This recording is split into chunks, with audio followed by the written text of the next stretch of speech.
Baiklah, di video kali ini saya akan membahas mengenai supervisi pendidikan. Secara etologi, supervisi yaitu melihat atau meninjau dari atas maupun memiliki dan menilai dari atas yang dilakukan oleh pihak atasan terhadap perwujudan kegiatan dan hasil kerja bawahan. Di dalam supervisi terdiri dari ruang lingkup supervisi yang terdiri supervisi bidang kurikulum, bidang kesiswaan, supervisi bidang kepegawasan, supervisi bidang sarana dan prasarana, supervisi bidang keuangan, supervisi bidang humas, supervisi bidang ketatausahaan. Tujuan dan fungsi supervisi pendidikan yaitu meningkatkan mutu layanan sekolah melalui pemberian layanan, fasilitas, dan bantuan kepada kepala sekolah dan guru-guru untuk meningkatkan kualitas belajar siswa. Fungsi supervisi pendidikan ada 8, yaitu mengkoordinasikan semua usaha sekolah untuk meningkatkan mutu sekolah dan pembelajaran. Yang kedua, melengkapi kepemimpinan sekolah bagi kepala sekolah dan guru-guru. Yang ketiga, memperluas wawasan pengalaman guru-guru dalam pembelajaran.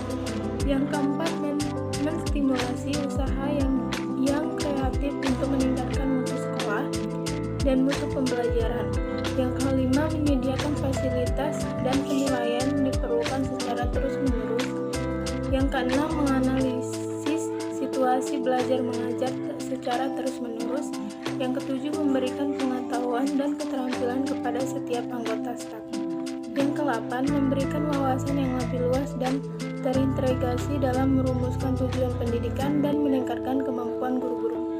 Peran supervisi pendidikan terdiri dari 4. Yang pertama, koordinator. Yang kedua, sebagai konsultan. Yang ketiga, pemimpin kelompok sebagai seorang pemimpin kelompok. Yang keempat, evaluasi sebagai evaluator. Prinsip supervisi pendidikan yaitu prinsip ilmiah mengandung ciri-ciri. 1. Kegiatan supervisi dilaksanakan berdasarkan data objektif.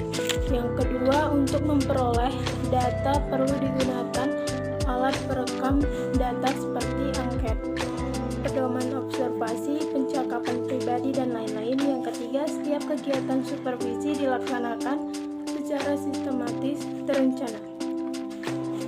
Prinsip demokrasi, layanan dan bantuan yang diberikan kepada guru harus berdasarkan hubungan kemanusiaan yang akrab dan kehangatan.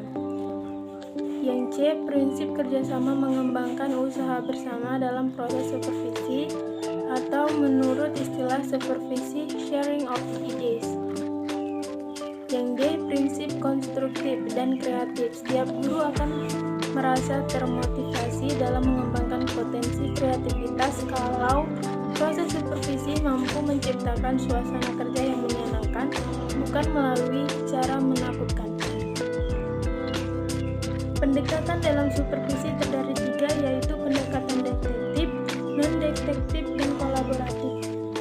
Langkah-langkah supervisi pendidikan yang terdiri dari 4, yaitu pertama, pendahuluan. Yang kedua, pelaksanaan latihan mengajar dan observasi. Yang ketiga, mengadakan analisis data. Yang keempat, diskusi memberikan umpan balik. Sekian dari materi saya mengenai supervisi pendidikan.